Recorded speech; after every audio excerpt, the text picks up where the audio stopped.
Nadia Mirza میم کل عمران خان صاحب سے بہت سارے ہم دوستوں نے پوچھا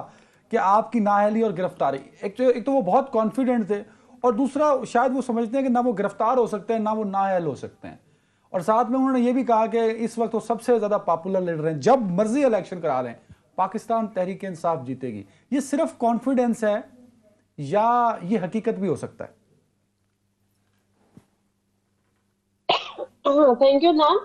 آپ کے سوال کے بیسیکلی دو پارٹ۔ ایک پارٹ تو یہ ہے کہ وہ الیکشن جیتے گی، یعنی پی ٹی آئی جیتے گی۔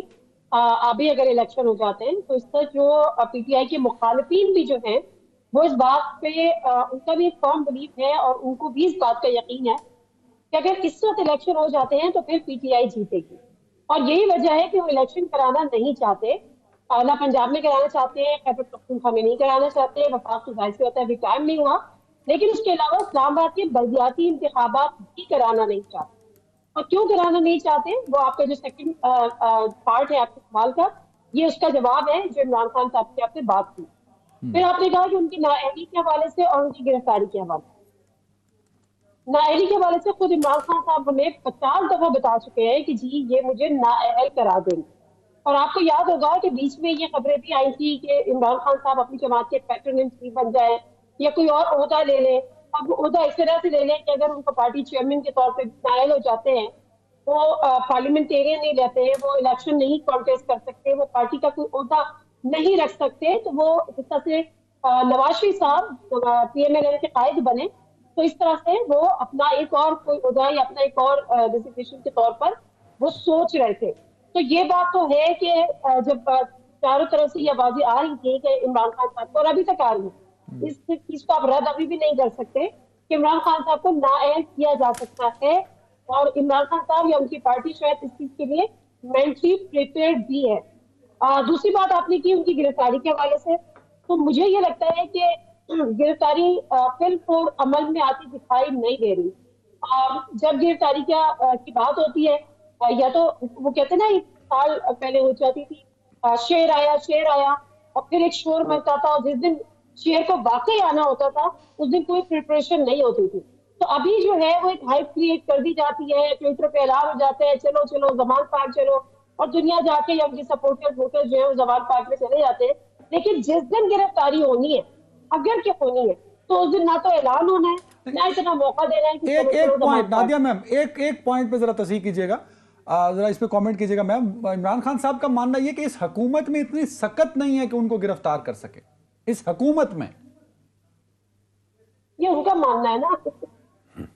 جس حکومت، دیکھیں یہ تو ان کا ماننا ہے نا، یہ ان کا خیال ہے، وہ اپنے آپ کو کانفیڈنس شو کر رہے ہیں یا وہ یہ بتا رہے ہیں یا وہ یہ میسج دے رہے ہیں۔ جب گرفتاری عمل میں آتی ہے، مصطفیٰ سولنگی صاحب یہاں پہ بڑے سینئر جرنلسٹ یہاں پہ بیٹھے ہیں، وہ بڑا اچھی طرح جانتے ہیں بھٹو صاحب سے کم پاپولر تھا کوئی اس زمانے میں، اور کس طرح سے بھٹو صاحب کی گرفتاری ہوئی، اور نہ صرف گرفتاری ہوئی، ان کو پھانسی کی سزا ہوئی۔ تو جب کرنے پہ آتے ہیں اور سوچ لیا جاتا ہے، پلان کر لیا جاتا ہے، تو پاپولر کتنا ہے، بڑا کتنا ہے، کون ہے، وہ چیز میٹر نہیں کرتا۔ مرتضیٰ صاحب، نادیہ میم نے جو سوال رکھا ہے سر، میں چاہوں گا اس پہ بھی کامنٹ کر کے ایک ہلکا سا کامنٹ کیجئے گا۔ ایک تو میں نے وعدہ کیا ہوا ہے اپنے آپ سے کہ 2 سال میں نے بین نہیں ہونا، تو 16 مہینے ہو چکے ہیں سر، بقایا رہ گئے 8 مہینے، تو یہ 8 مہینے میں نے اور آنر رہنا ہے ٹی وی پہ، تاکہ میں اپنی زندگی کا ریکارڈ توڑ سکوں گا۔ 2 سال میں بین نہیں ہوا ٹی وی سے۔ سر یہ جو راجہ صاحب نے تجزیہ دیا، جو آپ نے بات کی،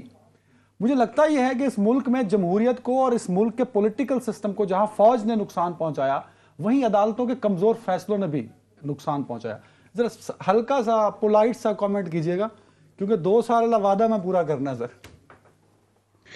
دیکھیں، راجہ صاحب نے آپ کو بتایا کہ جو ہماری عدالتی تاریخ ہے